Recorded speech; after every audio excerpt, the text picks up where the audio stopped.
Social మీడియాలో ఎప్పుడు ఎవరు వైరల్గా మారుతారో ఎందుకు పాపులర్ అవుతారో చెప్పడం చాలా కష్టం. సోషల్ మీడియా వల్ల ప్రపంచంలో ఏ మూలనైనా చిన్న ఘటన జరిగితే చాలు క్షణాల్లో ప్రపంచం మొత్తం తెలిసిపోతుంది. ఎంతోమంది టాలెంట్ ఉన్న వాళ్ళు తమ టాలెంట్ను సోషల్ మీడియా వేదికగా ప్రూవ్ చేసుకున్నారు. అలాగే ఇంకొన్ని వార్తలకైతే గాలి కంటే వేగంగా సోషల్ మీడియా పనిచేస్తుంది.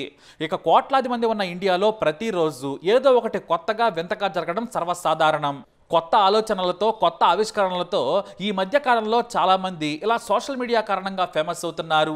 వారిలో ఉన్న నైపుణ్యాన్ని బయటకు తీసి వినూత్న ఆలోచనలతో ట్రెండ్ సెట్ చేస్తూ వారి ప్రత్యేకతను చాటుకున్నారు. ఇలానే ఓ వ్యక్తి తన ప్రత్యేకతను చాటుకున్నాడు. అందరికంటే డిఫరెంట్గా ఆలోచించి ఓ కారును తయారు చేశాడు. అలాంటి కారు కాదు, బెడ్ కార్. మొత్తానికి తన కళ్ళైతే నెరవేర్చుకున్నాడు, కానీ చాలా చిక్కుల్లో పడ్డాడు, బాధల్లో కూడా ఉన్నాడు. మరి ఆ బాధ ఏంటో చిక్కేంటో చూద్దాం. పశ్చిమ బెంగాల్లోని ముర్షిదాబాద్ ప్రాంతానికి చెందిన 27 ఏళ్ల నవాబ్ ఓ స్కూల్ బస్ డ్రైవర్గా పనిచేస్తున్నాడు. ప్రతి నెల ఫస్ట్ తేదీన 9,000 జీతం తీసుకుంటూ చాలా సంతోషంగా పశ్చిమ బెంగాల్లో జీవితాన్ని నెట్టుకొస్తున్నాడు. అయితే నవాబ్కి చాలా కాలంగా ఏదో ఒక విధంగా సోషల్ మీడియాలో ఫేమస్ అవ్వాలనే కోరికుండేది. సోషల్ మీడియా వేదికగా కూడా తన టాలెంట్ని చూపిస్తూ ఉంటాడు. దీంతో అతనిలో దాగి ఉన్న వినూత్నమైన ఆలోచనలను బయటకు తీశాడు. ప్రత్యేకంగా ఫేమస్ అవ్వడానికి ఏదైనా చేయాలనే ఆలోచనతో వెంటనే బెడ్ కార్ను రూపొందించాలని ప్రయత్నాలు మొదలుపెట్టాడు.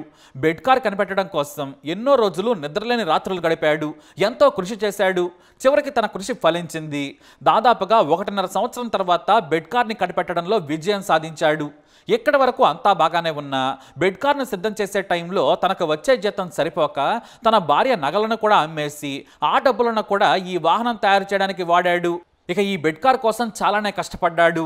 స్థానిక కార్ల మెకానిక్ షాప్స్ నుంచి engine, steering, oil tank, car చాసిస్ను కొనుగోలు చేసి దీనికోసం 2,15,000 రూపాయలు ఖర్చు పెట్టాడు. ఇలా 1.5 సంవత్సరానికి తను అనుకున్నట్టుగా కారును రూపొందించేశాడు. మొత్తానికి తన కష్టానికి తగ్గ ప్రతిఫలం దక్కింది. నవాబ్ కోరుకున్నట్టే సోషల్ మీడియాలో వైరల్ కూడా అయ్యాడు. ఈద్ రోజున కారును టెస్ట్ చేద్దామని నవాబ్ బయటకు వచ్చాడు. ఆ సమయంలో నవాబ్ స్నేహితులు బెడ్ కార్ని వీడియో తీశారు. దాన్ని నవాబ్ తన ఫేస్బుక్ పేజ్లో అప్లోడ్ చేశాడు. అప్లోడ్ చేసిన వెంటనే ఆ వీడియో వైరల్ అవడం మొదలైంది. కొన్ని గంటల్లోనే దాదాపుగా 2.5 కోట్ల వ్యూస్ వచ్చాయి. కానీ ఇక్కడే చిక్కుల్లో పడ్డాడు నవాబ్. ఆ వీడియోను బంగ్లాదేశ్కు చెందిన ఓ ఛానల్ డౌన్లోడ్ చేసుకొని వారి సొంత వీడియోగా ప్లే చేసింది. ఆ ఛానల్ ఈ కారును బంగ్లాదేశ్కు చెందిన ఎవరో తయారు చేశారని చెప్పింది. అంతేకాదు, బెడ్ కార్ వీడియోను నవాబ్ అతని సోదరుడు అలంగీర్ మా ఛానల్ నుంచి డౌన్లోడ్ చేసుకొని కాపీరైట్ని ఉల్లంఘించారంటూ బంగ్లాదేశ్లో ఉన్న ఆ ఛానల్ వీరిపై ఫేస్బుక్కు కంప్లైంట్ ఇచ్చింది.